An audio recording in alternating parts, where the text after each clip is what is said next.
Here, I want to focus on what, in essence, is branding.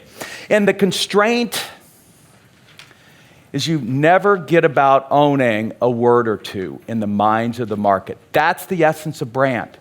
And if you don't do that, and most of us in this room will never accomplish that.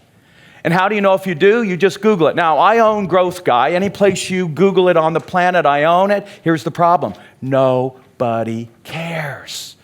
When's the last time somebody sat around and said, man, I'm looking for a growth guy?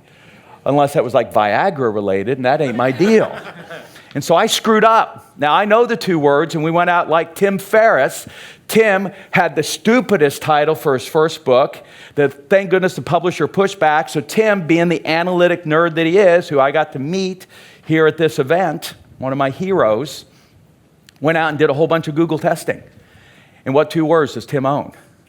4 Hour. And that guy has taken that to the bank. And so what two words do you own? And I guarantee you, if you're not narrow enough focused, then you're nothing to anybody. And that's what's killing you. Okay, I am super excited to have this next session is really going to tie a lot of how do you do things, who's the right who, how do you think about your thinking, how do you get things done, and I'm not going to do a big formal introduction because you already heard him speak yesterday, and this is Mr. Verne Harnish. And Verne is the founder of EO, the author of Scaling Up, and a guy who has worked with more businesses and helped launch more entrepreneurs than most people on the planet.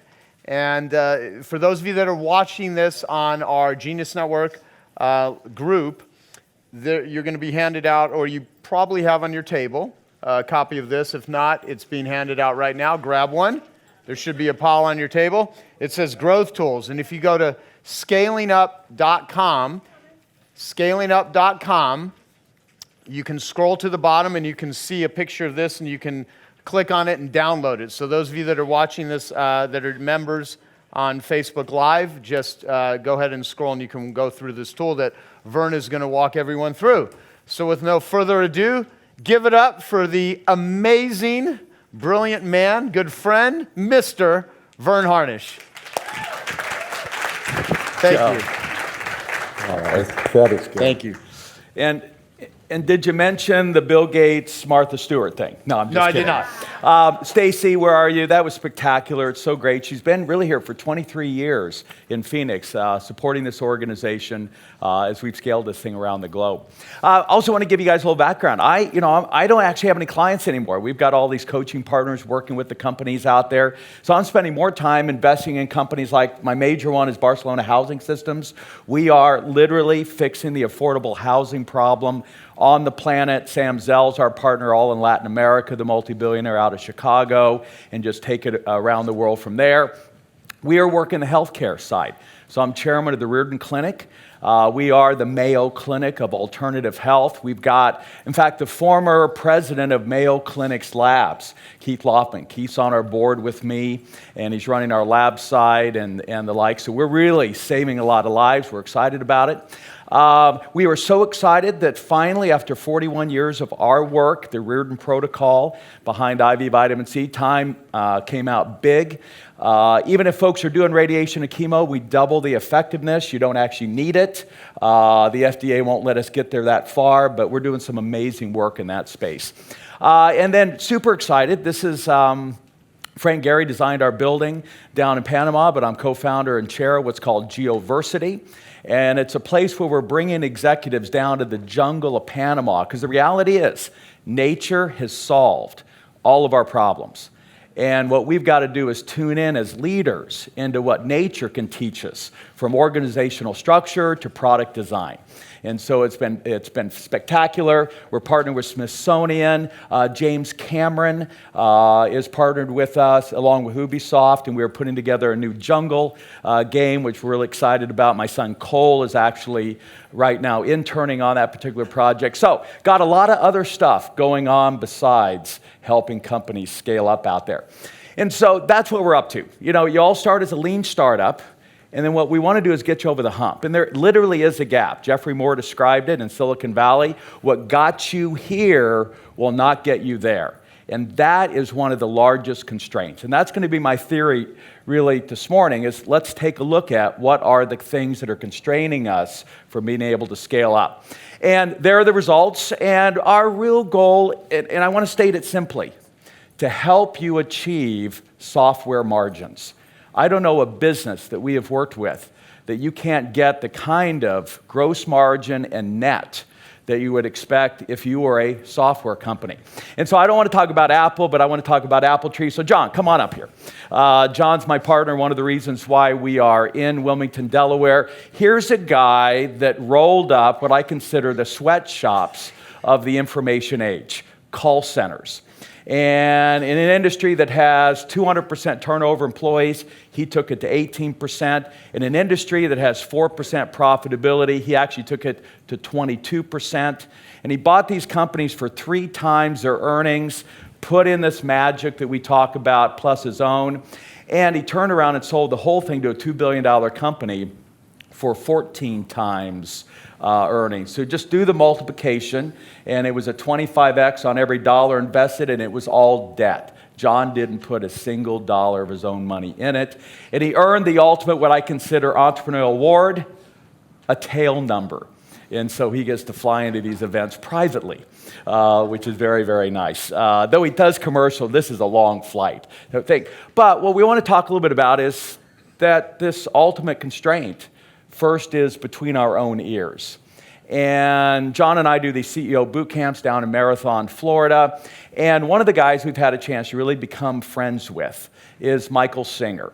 And we want to recommend a couple books. I want John to share his quick story.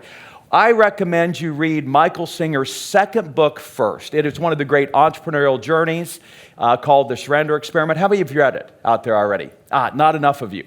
He goes on to build a multi-million-dollar construction company and a multi-billion-dollar software company. So it's a great just bio on how you scale. Then you read his first book second, called The Untethered Soul. How many of you have read that? You've heard folks talk about it. So, John, real quick, share what happened. You were at this meeting. Yeah, so since nobody's complimented Joe this week, I figured I better get up and say something nice about him. So it may have even been a year ago today, but it was in that time frame. It was actually the first 100K meeting, and I signed up to be in 100K, and I said this last night at the dinner. I'm probably the least likely person in the room that belongs in 100K. I'm not a marketer. We don't have an email list. In fact, I think I spent 4 or 5 meetings trying to figure out how to build an email list, and I'm still not there. And I wasn't even really sure why I was in the room. But the second day, we come in, and Dean and Joe are great about kind of giving stuff out and resources and that kind of stuff. And there's a book in front of us called The Untethered Soul. And so the backstory for me is, as long as I could remember, literally back to like my childhood time, certainly my teenage years, I battled depression. And I battled it very quietly. In fact, my family didn't even really know. And it manifested itself in some really interesting ways with me. I was, every time I tell someone that, from my past that I had this lifelong battle with depression, they always laugh because I was the life of the party. I was always happy. I was kind of, outgoing and all those things. And that was really just a manifestation or kind of my, I guess, protective mechanism for the depression. And the way that I describe or kind of explain depression, what it was like for me, it was like wearing a blanket all the time, morning, noon, night. And sometimes you'd forget you had it, but you were always sort of aware it was there. Sometimes it was really, really heavy. And I battled depression from mild to medium to severe, at times suicidal, and didn't tell anyone about it, didn't talk about it, didn't see a therapist. And I think a lot of us as entrepreneurs, we are unbelievably predisposed to this. I won't go through all the statistics, but by self-selecting into this lifestyle of entrepreneurship, a lot of us are like being the life of the party and being outgoing. It's sort of our way of kind of protecting ourselves from our depression. And the statistics say right now in this room, probably over half of the people have had some battle in their life with depression. But more importantly, there's probably 2 or 3 people in the room right now, look around, It's about 250 people. There's probably 2 or 3 people in the room right now that are contemplating or in the last couple weeks have contemplated suicide. It's become an epidemic, obviously. So, part of my depression was I lost the ability to read. I sold my company in 2012. I was a prolific learner. I was a student of Verne's. And I'd read 30 or 40 books a year. And over time, it just got more and more difficult to focus, and I sold the company, and I literally lost my ability to read. So it was kind of ironic. This book's on the table, and I looked at it, and I thought, yeah, another book, whatever. So I tuck it in my briefcase, and because Phoenix is a long way, I fly commercially like once or twice a year, but happened to be on a commercial flight. So somewhere over, Oklahoma or something, I see my briefcase, and I just pull the book out, which is ironic because I lost the ability to read. And I open it up and I read the first page and the second page, and I look up and I'm like 40 pages in, and I'm kind of surprised that that's happening. And then I get to this section on why we get depressed and kind of what's going on, and he talks a lot about energy, and you get energy, kind of all your negative past experiences, all those things manifest physically in your body as energy. And we have a predisposition to kind of push those things down and try and forget about them and just sort of let them, linger, but not deal with them. So he talks about this idea of we've pushed all this negative energy down. And if we could just figure out how to relax, if you're into, the chakras, it would be your heart chakra, call it whatever you want. All the different traditions have a different name. But right here in your kind of center, your heart center, where we've pushed all that negative down, if you could just relax and re-experience that negative, but just let it go, we have an unlimited capacity for positive energy to kind of flow in from the bottom, is how he describes it. So here I am sitting in first class. I'm on page 65 of the book, which is its own miracle to start with. And I literally just imagine, okay, what if I did relax here and kind of let everything go? So I do it. I sort of, I'm totally in the moment. I relax. All of a sudden, all this stuff just starts coming out of me. And all this incredible, tingly sort of incredible energy starts flowing into me. And I literally don't realize it, but I am crying to where the tears are dripping off my face. And then I'm like, oh my God, these people must think I'm a complete lunatic, right? I'm looking around first class. People are looking at me. Finally, I actually took my sunglasses and put them on. But for about the next 2 hours, I just had this amazing sort of energetic kind of thing. And what happened in that moment was the blanket came off. Now, that was about a year ago, probably almost, it could be today. Today could be the 1-year anniversary. But the blanket came off, and it hasn't been back since. So I know there's people in this room that are fighting this privately and publicly and personally and not talking about it. It's now my mission to talk about it every chance I get. The fact that mental health and the way our society's going with mental health, that it's like addiction. It's a badge of honor now to talk about this as opposed to, being ashamed about it. So cannot recommend these 2 books enough, Verne. Thank you. Joe, obviously, everyone says, why in the world did you pay $100K? I would have paid $100 million that day for that one moment. So thank you. All right. Hey, I hope you're enjoying this video, and I want to let you know that I have a new book that's come out, and if you'd like to get it absolutely free, there's a link below in the description, or you can wait till the end of this video, or you can simply go to joesfreebook.com and you can get a copy there. All right. So that's the first constraint you've got to address, is right between our ears. Now, I want to put a question out to you, and I consider the best strategy question ever created was by a guy named Clayton Christensen at Harvard. And that is, what is the job your product or service really does? And if you've not seen Clayton Christensen's Job of a Milkshake video, how many of you have seen the Job of a Milkshake video? All right, I want you to go to YouTube. I want you to look up Clayton. Just put Clayton, Job of a Milkshake, and I want you to watch that 4-minute video. Because that's ultimately what you've got to figure out. If you're going to be able to communicate any kind of value, is what's the job that we ultimately are doing for our customer through our product or service? So I want to give you guys a generic question. What's the number one job of all of our companies at the end of the day? Just shout it out. What's the number one job? Create value, maybe. We only get one word. What? Profitable, maybe. Serve, maybe. By the way, maybe means no. I'm just trying to be nice here. Let me just cut to the chase. And it's something we learn from nature. Now, I don't know if this is right, but I find it's useful.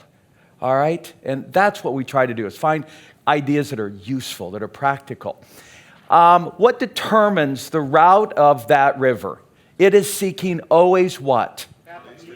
That's right, easy. I just want to suggest if you will obsess on one word moving forward, and that is, look, think about what Amazon's done, and we know this for a fact, that every week, Jeff Bezos with Jeff Wilkie, who's a good friend of mine, and the other team, they obsess about one idea. How do we make it this week even easier for folks to get stuff quicker?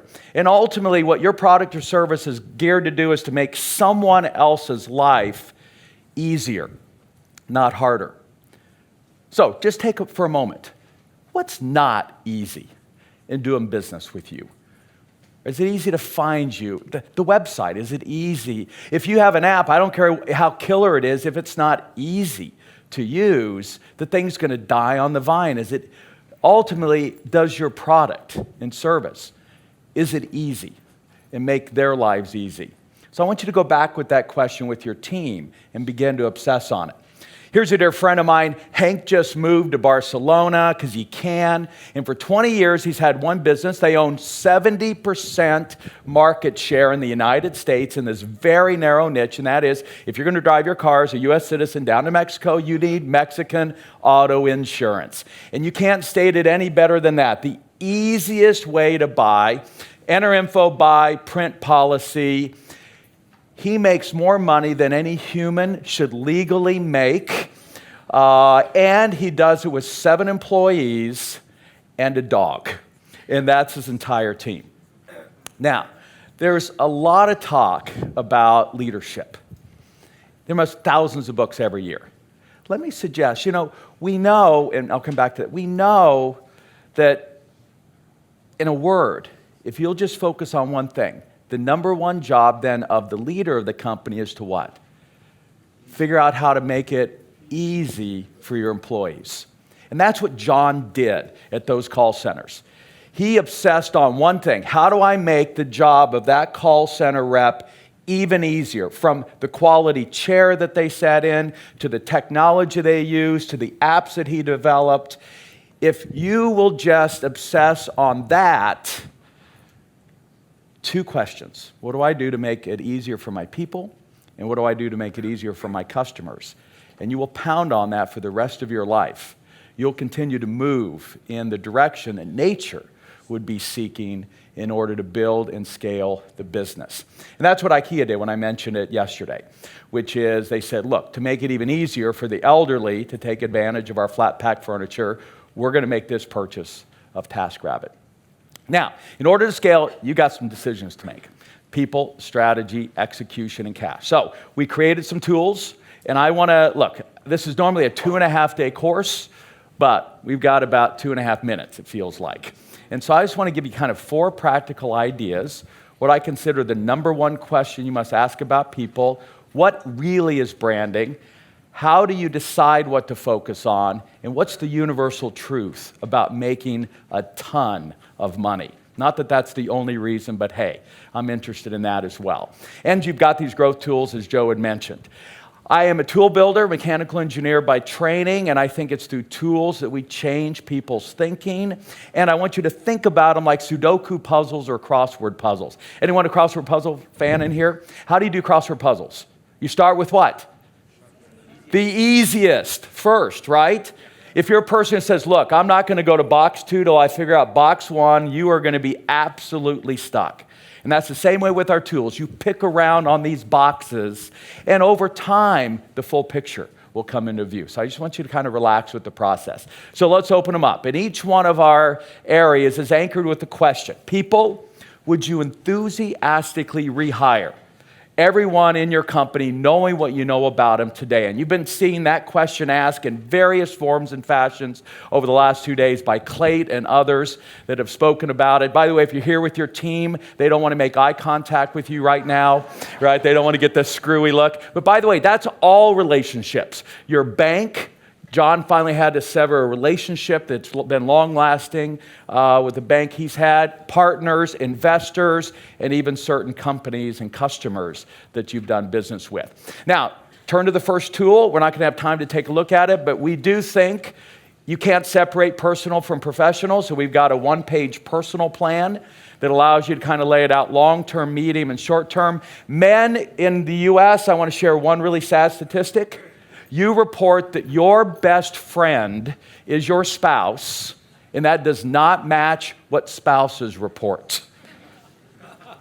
We are absolutely lonely, and I recommend at least you write down the names of the 6 men who would carry your casket. You need at least that. And as you start to think through the list, I'm like, I think they may be busy, probably out of town, not in shape. And so begin to pay attention, particularly men, building out your faith, family, friends, fitness, and finance. And those are really the organizing fashions. What I want to do is turn to the page and look at our both what we call face and pace tools. And Jim Collins said, look, you got to get the right butts in the right seats. He just didn't give us a list of seats. And so we've got a tool we're just going to look at. I want you to fill out here very rapidly. We call the function accountability chart. Every one of these functions has got to exist, even in a startup. And what I want you to do is I want you to go down that list. We've given you a couple of blanks. The Reard Medical Center has got a chief medical officer. That's not on the list. Every industry will have something specific, so I've given you a couple of blanks here. But I want you to put a name next to every one of these functions. By the way, if you're a startup, whose name is next to every one of them? Me, me, me, me, me, me, me, me, me. And all scaling a business is figuring out, how do I delegate this to somebody? And somebody asked, how do you know if you got the right person? We have 3 tests. Number 1, they fit our values. Number 2, they don't need managed. If these people need managed, you got the wrong person. And number 3, they wow you. If they're not wowing you. So I remember I launched Gazelles, 1997. The first thing I wanted to do is give up bookkeeping. And my neighbor across the street, Claudia Smallwood, who had been doing books for her husband, a very, very successful entrepreneur I first of all knew, would get and understand an entrepreneur and the values that we would share. Number 2, I did not have to manage it all at all. I would just send stuff over there in boxes and information, and she would often wow me. Verne, I know you're busy. I remember those early days when Bill was launching his company, but let me show you something interesting here I'm seeing in the numbers. Wow. All right. So go down through the list real quick.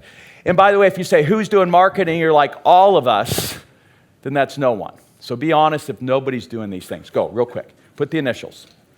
If it's you, fine. Who's head of company? Who's driving marketing? Who's driving R&D? Who's driving sales? Who's driving operations? You want to separate treasury and controller. Somebody counting the money going out versus counting the money going in, or you'll end up with embezzlement. The sad stories I've heard over the decades, I'm sure Dan has as well, of that. Who's handling your IT? By the way, these can all be outsourced. There's no problem there if you're outsourcing that. Our HR has been to TriNet. We've been with a PEO from the very beginning, Professional Employee Organization. IT's handled it with a company for us out of Hyderabad, India, in talent development and customer advocacy. Just blast down through there. Now, at the bottom, we asked 4 questions. Number 1, did you put more than one name? And that happens if you've got partners, family members, you brought somebody on to drive sales, but you haven't really let go of it. And the rule of accountability can only be one person. So if you put more than one name, I want you to circle that box. Second, did somebody's name show up a lot more than anyone else's? It's probably yours. I had head of company, marketing, and R&D, and I became the constraint within our own organization, our own company. And the person whose name's showing up a lot is either going to die young or one of the balls that they're juggling is going to get dropped. Number 3, Circle those where you have no name. And then last, hey, I've got a person doing that for us, but I'm telling you, they don't pass Verne's tests. Circle that.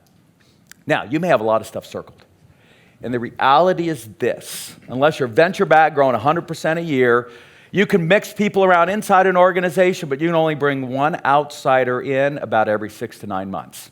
Because it takes that long for you to inculcate them, get them paying for themselves, and get this thing working inside the organization. So about every 6 to 9 months, you're going to start to fill a hole there within the organization. For me, we brought in finally a chief marketing officer, and revenue jumped 60%. Wish I'd made that decision sooner. Now I'm bringing in a head of the company. I only like R&D. And that's one of the things you need to get very clear as an entrepreneur. Randy Amon, one of my early students, built a company called ABL Cables. His card, founder and head of customer service / advocacy. He then brought in folks who filled in all the other boxes, didn't change ownership. And when he sold the company to a $2 billion firm, today he is on the exec team of a $10 billion division, this $40 billion company. And what do you think he does for that firm? Head of customer service. He has continued to follow his passion. So don't get stuck in thinking you have to be the head of the company. By the way, you're never too big. When Michael Dell took back Dell in 2007, even though there were 22 direct reports to Kevin Rollins, there was nobody driving marketing and nobody driving customer advocacy. And those were the first two decisions Michael made. Brought in Mark Jarvis from Oracle. Only one outsider, shifted some boxes inside, and took his dear friend Dick Hunter and brought him over to head up the customer service side. Revenue jumped 20 billion the next 24 months. So that's how it happens. You're never too small or big. It's plugging the next who hole. Now, if you look at what we consider the 3 barriers to scaling, first, it's your own development. That's why this is absolutely critical you're here. It's why I'm here to learn. I've got notes. I've got things I'm going back to change our company on Monday. Scalable infrastructure. But the function that's most critical is marketing. And so, I want to share a second idea under people. So in 1983, I'm launching ACE, Association of Collegiate Entrepreneurs. It morphs into YEO. And I figure if Regis McKenna is good enough coaching Steve Jobs at the time, as he helps him go to $2 billion by his 29th birthday, he's good enough for me. He's helping Intel and Genentech and all that. So I cold call Regis. Now, you better have, like Naveen said, a hell of an elevator pitch, which I did. And he took us on as I was his only free client, he tells me, in the history of his firm. You know, you don't get anywhere if you don't ask. He says, all right, I'm going to put you through exactly what I put Steve. So he sends me out the big booklet. And he said, the first thing you have to do is have an hour marketing meeting. I mean, it sounds so friggin' basic. But how many of you actually have an hour, same time, same bat channel? Ours is 10 a.m. every Monday for 30-some years. You have a marketing meeting separate from sales, even if it's with yourself. All right, first thing you do is I want you to go back next week and I want you to set a specific time when you are going to think about marketing. You may be doing marketing all week, but you need a marketing meeting in order to make some decisions. And the first decision, Bill Gates considered the best question he had ever been asked, and it was the thing that anchored Regis's work based on his book, Relationship Marketing, and that was this. You take a piece of paper out, you've heard it, and you make a list of the top 25 influencers, people, partners. You heard it shared earlier with Stacy. Now, the issue is, if you're Naveen, you can put out your elevator pitch and they come to you. Honestly, the rest of us in this room are not Naveen. And even Steve Jobs, when he wanted to launch iTunes, took a piece of paper out every time, made a list of the top 25 key players in the music industry, and he didn't know a one, and not a one would return his phone call. The only guy he knew was Don Henley, the drummer for the Eagles. And so that's how you get started. You invite over whoever you know. He did his walk and talk, and at the end of it, he goes, all right, Don, know anybody on this list? Yeah, I know that guy. Get me to him. And you network your way around till you get to him. Now, actually, how do you do it? I wanted to get to Herman Simon. Herman is the Drucker of Europe. He wrote the book, Hidden Champions of the 21st Century. He runs the largest pricing consultancy in the world. This guy is God in our world in Europe. You get to know their assistant very well. You then take their name and you put it and their company name in Google Alerts.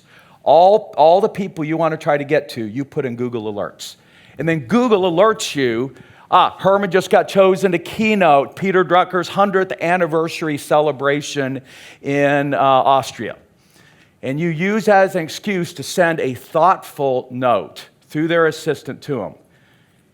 Now, it feels like stalking, but it's okay.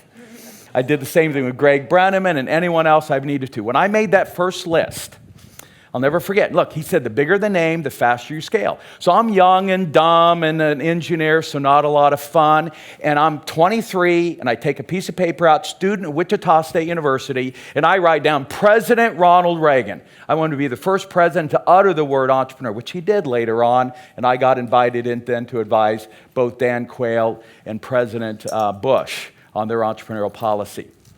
I put down Steve Jobs. I put down Michael Dell. I didn't know who owned it, but I got to have Inc. magazine and Venture magazine behind what we're doing. And then all we did was spend an hour every week figuring out how to get to that person on the list. And what was an idea in 1983 had gone global in 36 months. I led the first official delegation of young entrepreneurs to mainland China. I hosted the first public speech of Steve Jobs, post being fired from Apple at the Bonaventure Hotel with almost 1,200 of the top entrepreneurs, including, I've got sitting next to Steve, Michael Dell, Mark Cuban, who still is a good friend. Michael just had me coach his son. They still remain acquaintances, if not good friends. And President Ronald Reagan had agreed to fly in and give the opening address. He got diverted by a war, and so he asked his friend, Mayor Bradley, one of the most respected leaders at the time, to do it instead, and read a telegram from the president from our stage. With Inc. magazine doing a 6-page story on us that led to Wall Street Journal and everyone else, and Arthur Lipper, still a dear friend of mine today, giving us full-page ads for everything that we were doing to move forward. It was a miracle. Make the list and work it. So right now, start the list. What are the top 5 people, relationships, partnerships, that if you could get them behind what it is that you're doing, you're going to scale fast? Start the list.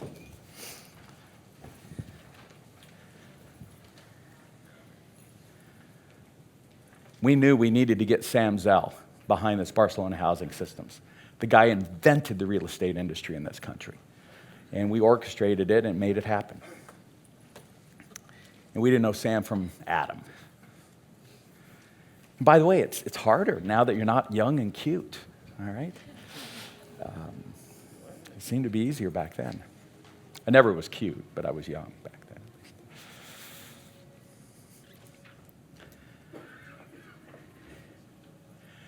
And the beautiful part is, being in the Genius Network, you're about 1 or 2 degrees of freedom, not 6, from any human being you need to get to on the planet. And that's key. I'll tell it right now. My wife, you'll see in moments, she's launched an olive oil business. My daughter's got a body care business. And I asked Joe last night to introduce us to Randy Zuckerberg, because she cares about that. And the communication happened last night from Randy. And my wife couldn't be more stoked. My daughter knows that there are 5 people, 4 bloggers, YouTubers, and Vice President Biden's daughter, that if she gets those 5 behind her, she's 14, her natural body butter business, the rest takes care of itself. I was just at University of Delaware. I put it out to the universe, and the introduction is going to be happening here shortly between Joe Biden's daughter and my daughter. That's how it works. All right, you got the list. Then I want you to buy this book. You don't even have to read it. I just want you to set it on your desk. I think the number 1 KPI, key performance indicator of everybody in this room, is how many people every week, and I want you to track it, do you break bread with? Do you have a breakfast, a coffee, a lunch, an afternoon break, a second lunch, a third lunch? I don't know if there's anything more important as an entrepreneur than for you to take your time to go out and meet the people that are going to help you scale your business. Everything else you can optimize, automate, and the things that Ari teaches you. And he's been our advisor to our company as well. And so never eat alone. And I hope that was the case at this event. Never eat alone. All right, strategy. Here we anchor it with, can you state it simply? It doesn't mean it's simple or simplistic, or everyone would nail it and have a unicorn overnight. These two words made this guy $4 billion. Deliver pizza. Who are we talking about? Domino's. And Tom Monahan gave it all away to the Catholic Church, but $4 billion. Now, let's add to it, we deliver pizza in 30 minutes or less. We're going to call that the brand. So the two words I own, deliver pizza, I'm going to deliver it in 30 minutes or less, the brand promise, or it is free. There's the brand promise guarantee, not unlike the $9.97 offer I signed up for, because if I don't use it, I get my money back. I'm just confirming that in front of Joe, all right, just so that we get this all straight. Now, a lot of folks say, yeah, you can do that selling, bad pizza to college students. But serious companies can't do this. Well, Larry Ellison has always done it. He knows his core customer. He owned the back cover of Fortune magazine that I write for all these years. And his message was always been simple. I want to burn into your mind the Exadata server. And he knows where his core customers hang out. He doesn't do all digital marketing. He's right there in international airports where he knows his customers are hanging out. And he has a very simple message. It is 5X. This is an ad he runs on the front cover of Wall Street Journal, the other place where he knows his people hang out, his customers. We're not 4, we're not 6, we're 5 times faster, or you win $10 million. Now, why would Larry do this? Because it works. Now, who hated this? IBM. What do you think Larry said to IBM? No. If you can prove otherwise, I'll write you a check for $10 million. Put up or shut up. And the rest is history. Larry has had this kind of simple message from the very beginning of his company. What's the word or two you own? What's the promise we make? Very measurable. And then, what are you going to do if you don't deliver on it? So you take the fear out of them possibly doing a sales job on you. And we have what's called the 770 rule, and I hope you've experienced that over the last couple of days. You absolutely, and I've advised several of you, I've talked to several of you privately, the biggest mistake entrepreneurs make is they think everyone's their customer. You absolutely want no more than about 7% of any market you're in. When Apple hit its highest market cap the first time, 2 months prior to Steve Jobs' untimely death, their entire global market share was only 7%. Yet that 7% represented 50% of all the profitability of the entire industry. Today, let's speed forward. They're over twice the market cap, yet their market share is only a whopping 15%. Yet it represents 89% of the entire profitability of the industry. Would you rather have market share or profit? Yeah. Now, the niche you choose, you want to own 70% of. So, Mexican auto insurance for U.S. drivers. The percent of the total insurance industry that my buddy Hank owns is such a small fraction it wouldn't fit in this room. All the zeros until you got the number. Yet he owns 70% of that niche. And he owns 2 words. I need Mexican auto insurance. I remember when Julie gave birth to our oldest son, Cameron. She absolutely wanted the safest car. What did we buy back then? A Volvo. There was no question. You can't own auto, but you could own safest automobile. And so we have this 7 strata. If you'll take a look at it, it's one of the first blue sheets. All of our stuff's color-coded. And I went through the 1 phrase strategy in my 10-minute. Here I want to focus on what, in essence, is branding. And the constraint is you never get about owning a word or two in the minds of the market. That's the essence of brand. And if you don't do that, and most of us in this room will never accomplish that. And how do you know if you do? You just Google it. Now, I own Growth Guy. Any place you Google it on the planet, I own it. Here's the problem. No nobody cares. When's the last time somebody sat around and said, man, I'm looking for a growth guy? Unless that was like Viagra related, and that ain't my deal. And so I screwed up. Now, I know the 2 words, and we went out like Tim Ferriss. Tim had the stupidest title for his first book, that thank goodness the publisher pushed back. So Tim, being the analytic nerd that he is, who I got to meet here at this event, one of my heroes, went out and did a whole bunch of Google testing. And what 2 words does Tim own? 4 Hour. And that guy has taken that to the bank. And so what 2 words do you own? And I guarantee you, if you're not narrow enough focused, then you're nothing to anybody.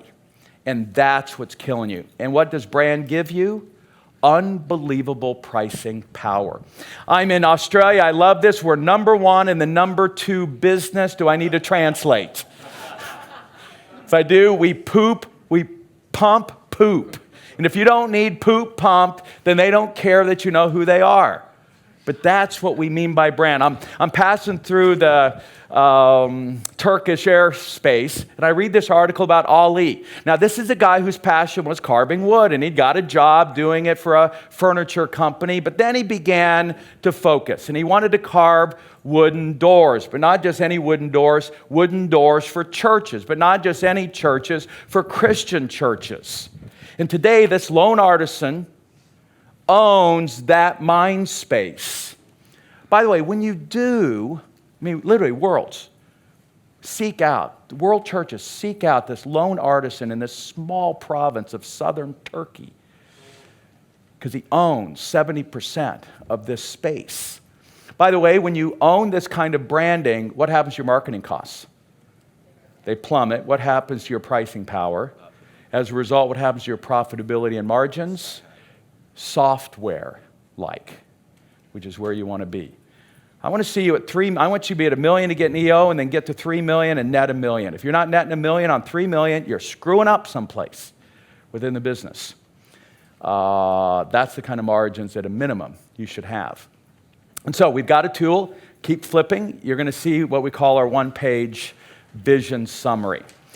And in essence, if you can't state it this simply, these components, what are your handful of values you heard? You got to hire against those values. You got to decide when you wake up in the morning what you're going to work on first based on those values. You've heard that over the last couple of days.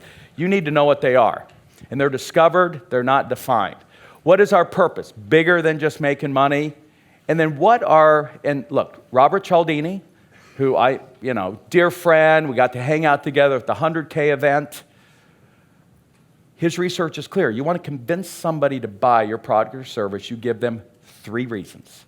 3 crushes, 2 or 4, or a list of 10. Southwest Airlines from day 1. Low fare, there's one you lead with. Lots of flights, 4 in the morning, 4 in the evening, point to point, and lots of fun. They've called it the 3 LFs or the 3 Fs, and it's powered that company for 46 years. And so what are the 3 promises? And then ultimately, where are we taking this thing, the big, hairy, audacious goal? And if you know those 4 components, you have got a more aligned vision than 99% of the companies out there. Then you figure out, all right, what do we have to do this quarter, this year, in the next 3 to 5 years? And then you sit down with everybody in the company and say, all right, what can you do in the next 90 days to help us get there? And that way, everybody has a very, very clear roadmap on a page. So my wife launched this olive oil business. She's fed up with the crappy oil that the Italians and Greeks dump on the stupid American population. It's all cheap and rancid with no nutritional value. Yet it's critical to brain health. And so, last September, we sat down over lunch. She had a coach. Not sure it was a good idea. But she just penciled out what are the things that she really values. What's this purpose? To transform the olive oil industry through educating the American people. 3 promises. First, most stuff healthy for you tastes like crap. So she has won, her product's won 5 London food shows. It's the only olive oil in the history of the entire London food show that's gotten what's called a Gold Dash 3. That'll be significant in a moment. And a very clear, big, hairy, audacious goal. Then you start to narrow in. And she said, in this first year, I got to win the New York City Food Show. She knew it. She knew the one thing. She laser focused on it.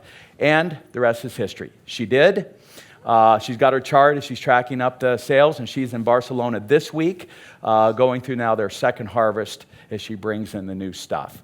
So from startup, it's pretty simple just to kind of get clear about what I've got to do. 90 days, 1 year, next 3 to 5 years with a clear vision moving forward.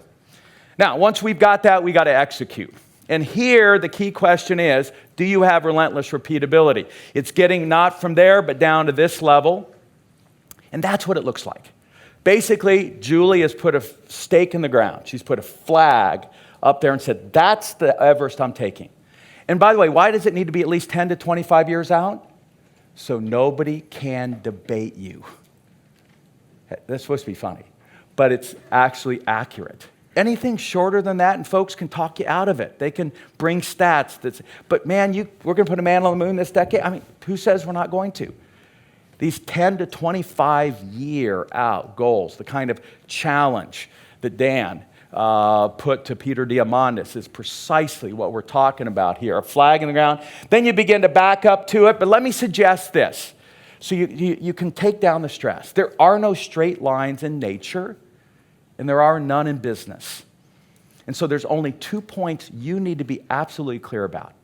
And that is where you're headed and what is the next step. Everything else in between we call a WAG, wild ass guess. Because man, the weather can change in a minute. And you've all seen the movies and read the books, and that's the way life is.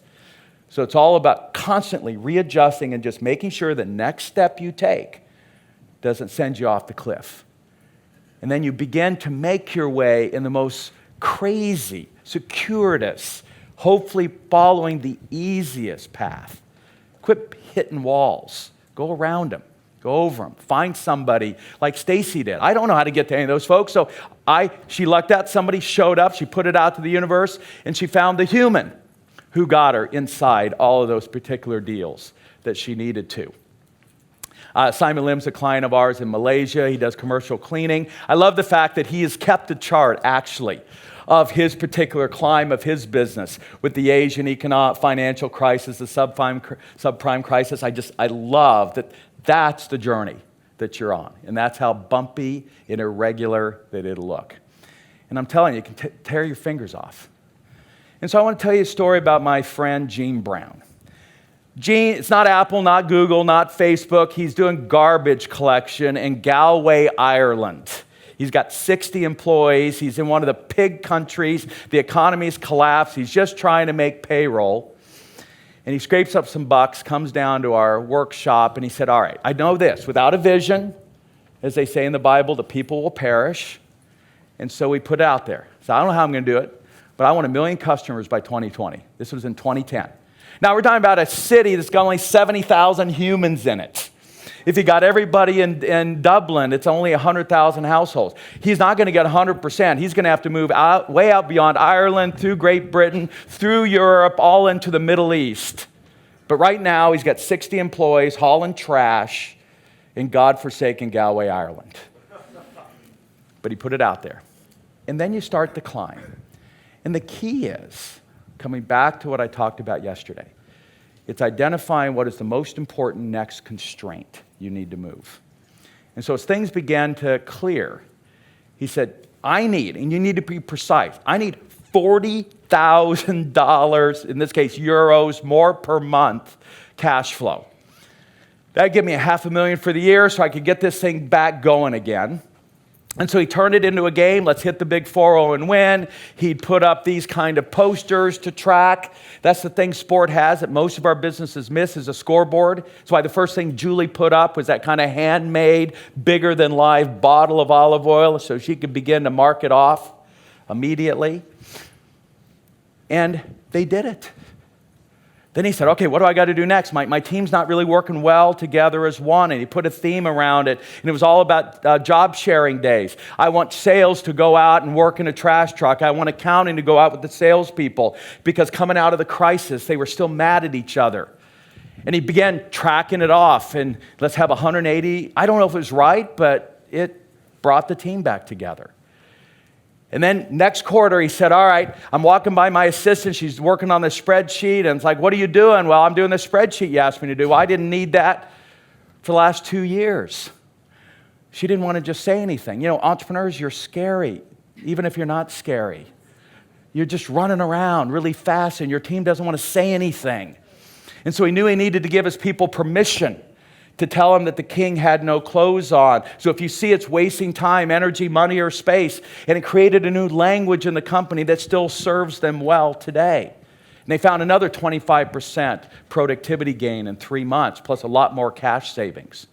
They even did one focused around pricing. We're really big on the fact that most entrepreneurs got into business being cheaply priced, and they never let it go. That's one of the things that got you here will not get you there. And they were able to go back and right price everything and increase their average revenue per customer that quarter 7%, which is huge in that market. Went right to the bottom line and basically tripled the profitability of the industry just by taking a quarter and focus on pricing. They even did a cool, not cool. What's the result? I just got an email from Gene this weekend. He has partnered over this time with now a $350 million private waste management company called Verne in the Middle East.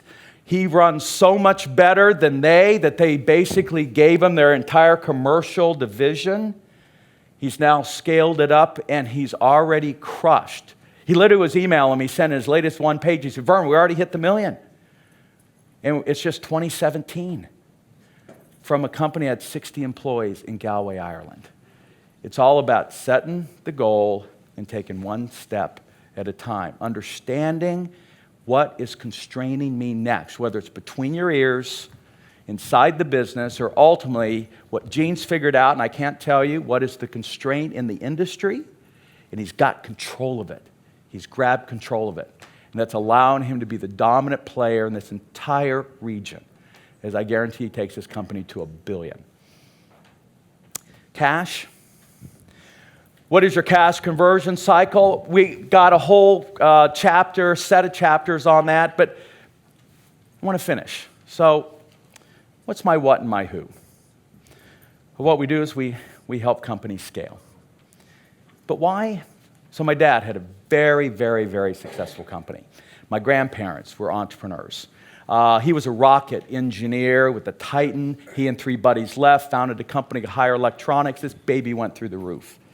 And then we lost it all in the '73 recession because of a decision the SEC made that shut down one of our major customers and froze their bank accounts. I heard some similar stories in the room. And you don't declare bankruptcy back then, and so we sold everything we had, all of our homes, our toys, our boats, our snowmobiles, our mountain property, everything we grew up that was wealth.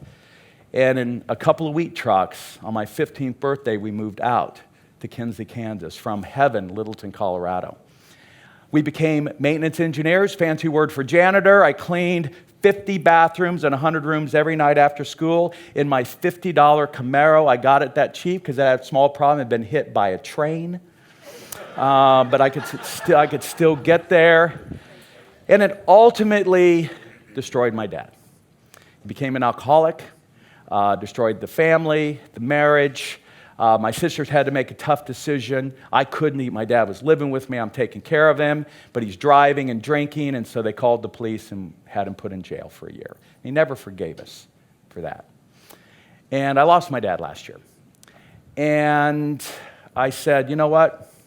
I'm going to dedicate my life to not seeing that happen to any other entrepreneur on the planet. Now, let's speed forward. I take my company, $500,000, million, $2 million, $4 million, $8 million. I'm getting ready to be an Inc. 500, and boom, 9/11 hit.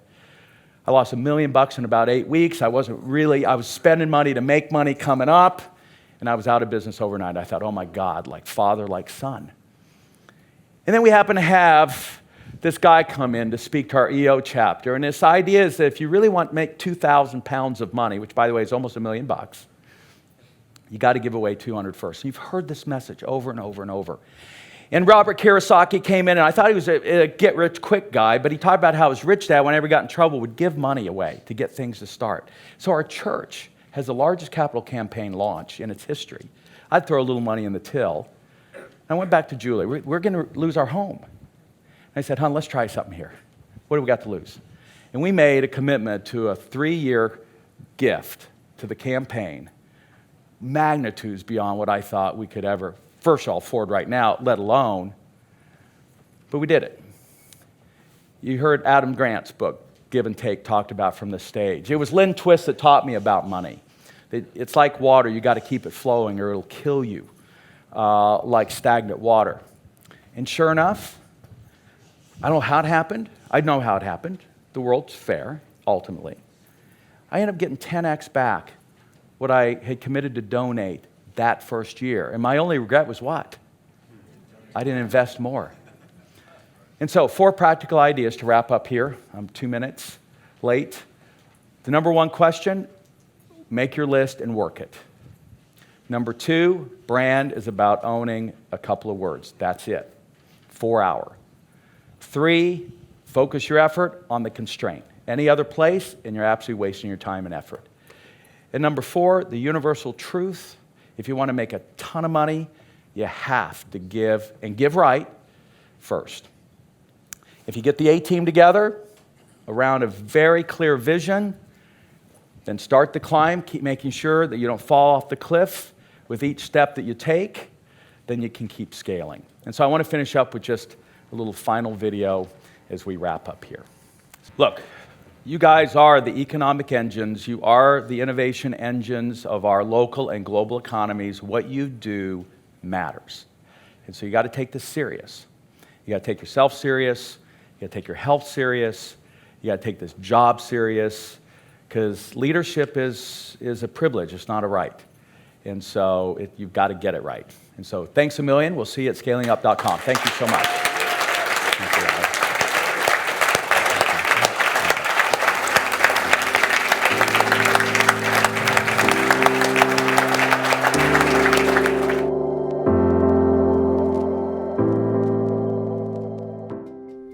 Okay, I hope you found that video awesome and useful. So if you want to get a free copy of my book, I want you to click here. And if you want to watch some more videos that'll be useful and awesome, click here. Go ahead. They're over here. Do it now. Come on. Thank you. Watch them.